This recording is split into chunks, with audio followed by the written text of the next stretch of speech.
warahmatullahi wabarakatuh. Puji syukur kita panjatkan kehadirat Tuhan yang Maha Esa, Tuhan yang ada sebelum kita ada, Tuhan yang ada setelah kita ada. Salam dan salawat mari kita curahkan kepada Nabi Allah Muhammad Sallallahu Alaihi Wasallam, Nabi yang mengajarkan kita kebenaran, Nabi yang mengajarkan kita baik dan buruknya kehidupan ini. Ya teman-teman, kali ini kami ingin mempresentasikan tugas akhir semester kami dalam mata kuliah Ekonomi Mikro yang berjudul Pasar Persaingan Sempurna.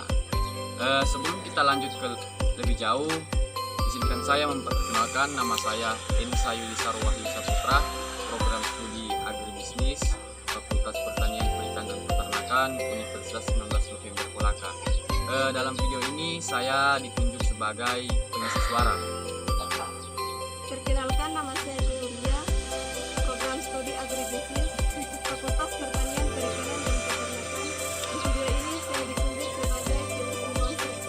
Perkenalkan, nama saya Nia Ulfayani, Program Studi Agribisnis, Fakultas Pertanian Perikanan dan Peternakan. Dalam video ini saya sebagai penyusun konsep. Perkenalkan, nama saya Nur Azikin, Program Studi Agribisnis, Fakultas Pertanian Perikanan dan Peternakan. Dalam video ini saya sebagai editor. Perkenalkan, nama saya Wahyu Arsandi, Program Studi Agribisnis, Fakultas Pertanian Perikanan dan Peternakan. Di sini saya sebagai editor dan juga kameramen.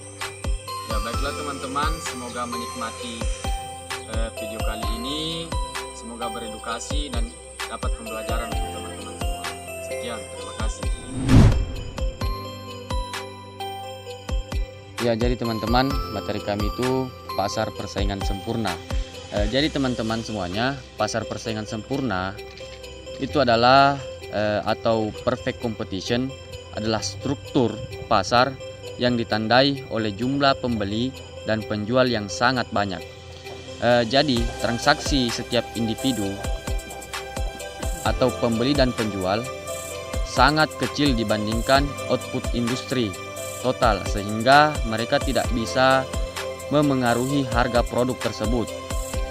Para pembeli dan penjual secara individual hanya bertindak sebagai penerima harga, price takers. Ya teman-temanku semuanya, pasar persaingan sempurna itu memiliki ciri-ciri. Ciri-cirinya ada 5. Yang pertama, jumlah penjual dan pembeli banyak. Yang kedua, produk yang homogen. Yang ketiga, penyebaran informasi yang sempurna. Yang keempat, produsen dan konsumen menerima harga. Yang kelima, bebas keluar masuk pasar. Ya teman-teman, dalam pasar persaingan sempurna ada juga permintaan dan penawaran. Jadi permintaan dan penawaran pasar persaingan sempurna, dalam pasar persaingan sempurna, harga ditentukan oleh interaksi permintaan dan penawaran. Perbedaan penting antara perusahaan-perusahaan yang beroperasi pada pasar persaingan sempurna dan perusahaan-perusahaan yang beroperasi pada jenis pasar yang lain terletak pada bentuk kurva permintaan dari perusahaan itu sendiri. Dalam pasar persaingan sempurna, kurva permintaan yang dihadapi oleh perusahaan adalah horizontal. Hal tersebut disebabkan karena perubahan output dari perusahaan dalam batas-batas yang dapat dipertimbangkan tidak dapat mempengaruhi harga secara berarti. Kurva permintaan dalam pasar persaingan sempurna terbentuk horizontal, elastis sempurna. Tidaklah berarti bahwa perusahaan benar-benar dapat menjual produk dalam jumlah yang tidak terhingga pada tingkat harga yang berlaku. Ya, jadi baiklah teman-temanku, dalam pasar persaingan sempurna itu memiliki kelebihan. Jadi kelebihannya diantara lain, 1. Penjualan tak perlu memasang iklan untuk promosi karena produk yang ada sudah dikenal banyak pembeli. Kemudian yang kedua, harga yang berbeda cenderung stabil. Dan yang ketiga, pembeli bebas mendapatkan produk dari penjual mana saja.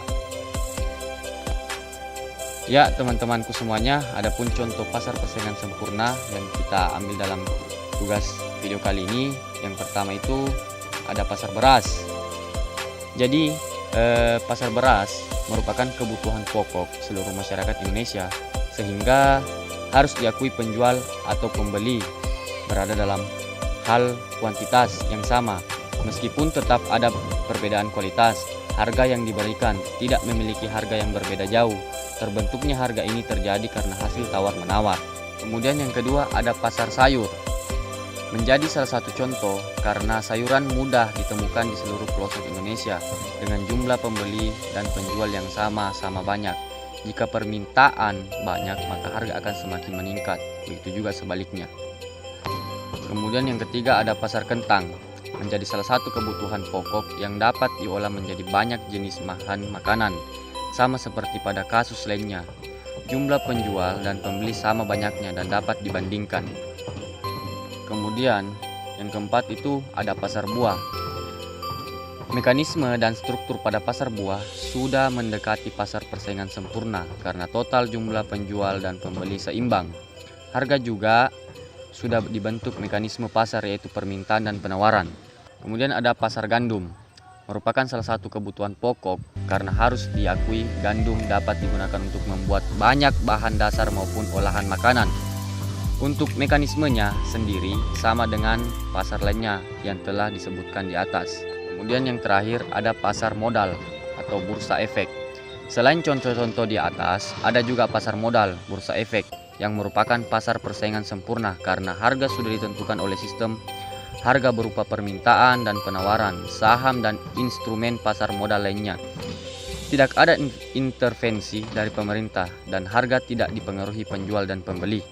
Ya, jadi teman-temanku semuanya, itulah tadi pemaparan tugas video kami, tugas akhir semester dalam mata kuliah ekonomi mikro.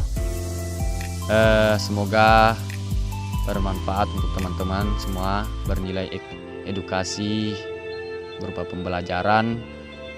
Cukup sekian dari saya. Terima kasih. Wassalamualaikum warahmatullahi wabarakatuh.